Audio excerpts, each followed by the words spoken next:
আসসালামু আলাইকুম ওয়া রাহমাতুল্লাহ। বন্ধুরা, আমি আপনাদেরকে জানাবো আপনার এত শখের এবং এত সুন্দর করে লালন পালন করা হাঁসের বাচ্চাগুলো কেন মারা যাচ্ছে এবং কী কারণে আপনি এগুলো রক্ষা করতে পারতেছেন না। তো আমি আপনাদেরকে প্রথমে যে কারণটা আপনাদের সামনে নিয়ে আসব সেটি হচ্ছে যে আপনি ব্রুডিং টাইমে ঠিকঠাক ব্রুডিং না করতে পারেন, অর্থাৎ ঠান্ডা লেগে যাওয়া। আপনি যদি ব্রুডিং টাইমে আপনার হাঁসের বাচ্চাগুলোকে যদি সঠিকভাবে যে তাপমাত্রাটা লাগে, অর্থাৎ 32 থেকে 35 ডিগ্রি সেলসিয়াস, এই তাপমাত্রার ভিতরে আপনাকে রাখতে হবে। এর বাইরে অতিরিক্ত দেওয়া যাবে না এবং কমও দেওয়া যাবে না, উপরে না হয়, তাহলে আপনার বাচ্চাগুলো মারা যাবে এবং বিভিন্ন কারণে ঝামেলার সম্মুখীন হবে। এটা স্বাভাবিক। তো যাতে করে আপনার বাচ্চা ঠান্ডা না লাগে সেদিক দিয়ে খুব খেয়াল করতে এবং মেজে সবসময় শুকনো রাখতে হবে। ঠান্ডার কারণে যদি আপনার বাচ্চাগুলো সর্দি লেগে যায় তাহলে দেখবেন যে আপনার খামারে মৃত্যুর হার অনেক পরিমাণে বেড়ে যাচ্ছে। তো দ্বিতীয়ত হচ্ছে খাবারের সমস্যা। আপনি আপনার হাঁসের বাচ্চাগুলোকে যদি ঠিকঠাক মতো খাবার না দেন, খাবারের মধ্যে যদি এমন হয় যে এমন কিছু খাবার দিচ্ছেন যে সব খাবার স্বাস্থ্যসম্মত নয় এবং স্বাস্থ্যসম্মত না হওয়ার কারণে হাঁসের বাচ্চাগুলো আপনার দিন দিন বড় হচ্ছে না, সঠিকভাবে পুষ্টি পাচ্ছে না এবং পুষ্টিকর খাবার না হওয়ার কারণে চেহারা শুকিয়ে যাচ্ছে, হাত পা শুকিয়ে যাচ্ছে। এই কারণে আপনার হাঁসের বাচ্চাগুলো মারা যেতে পারে। এটা হচ্ছে আপনার হাঁসের বাচ্চা মারা যাওয়ার দ্বিতীয় কারণ।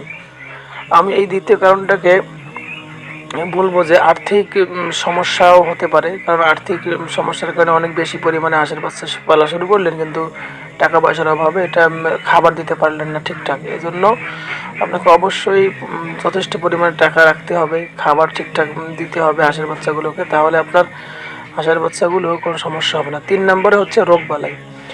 আপনি যদি সঠিকভাবে আপনার হাঁসের বাচ্চাগুলোর রোগবালাই নির্ণয় করতে না পারেন, অর্থাৎ এমন কিছু রোগ হলো, যেমন প্রথম থেকে বাচ্চার প্রায় 7 থেকে 10 দিন বয়স থেকে শুরু হওয়ার পর থেকে থায়াবিন দিতে হবে। আপনি যদি এই থায়াবিন প্রথম থেকে না দেন, রোগবালাই না চিনেন, তাহলে আপনার এই রোগবালাইয়ের কারণে কিন্তু আপনার হাঁসের বাচ্চাগুলো মারা যেতে পারে। অর্থাৎ এই রোগগুলো হচ্ছে ডাক প্লেগ রোগ হয়ে যায়।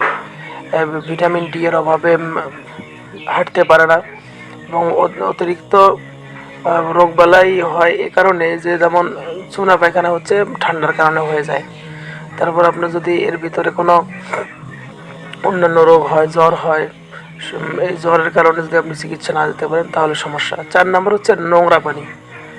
আপনি আপনার হাঁসের বাচ্চাগুলোকে অবশ্যই নোংরা পানি কখনোই দিবেন না, যাতে এর কারণে আপনার এই নোংরা পানি খাওয়ার কারণে কিন্তু হাঁসের বাচ্চাগুলো এবং যেগুলো হাঁস থাকবে সেগুলোকে আপনার ডাক প্লেগ রোগে আক্রান্ত হতে পারেন। কারণ নোংরা পরিবেশ এবং স্বাস্থ্যসম্মত পরিবেশ না থাকার কারণেই কিন্তু রোগবালাই হয়ে যায়, আর রোগবালাই এরপরে এই রোগবালাইয়ের কারণেই কিন্তু হাঁসের বাচ্চা মারা যায়।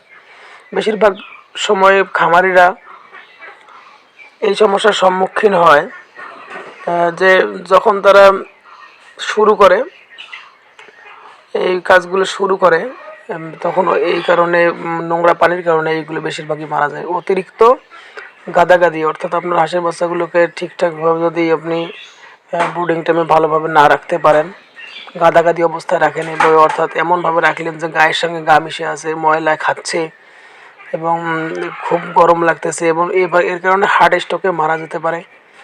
এবং পাশাপাশি অস্বাস্থ্যকর পরিবেশ, অর্থাৎ অতিরিক্ত গাদাগাদি থাকলে এমনি অস্বাস্থ্যকর পরিবেশ তৈরি হয়ে যায়, তো এই কারণেই মারা যেতে পারে। তো আমি বলবো আপনারা এই 5টি কারণে অবশ্যই ভালো করে খেয়াল রাখবেন, খুব স্বাস্থ্য সচেতন হবেন। তো তাহলে আপনার খামার আপনি রক্ষা করতে পারবেন। বন্ধুরা, সবাই ভালো থাকবেন, সুস্থ থাকবেন। আল্লাহ হাফেজ।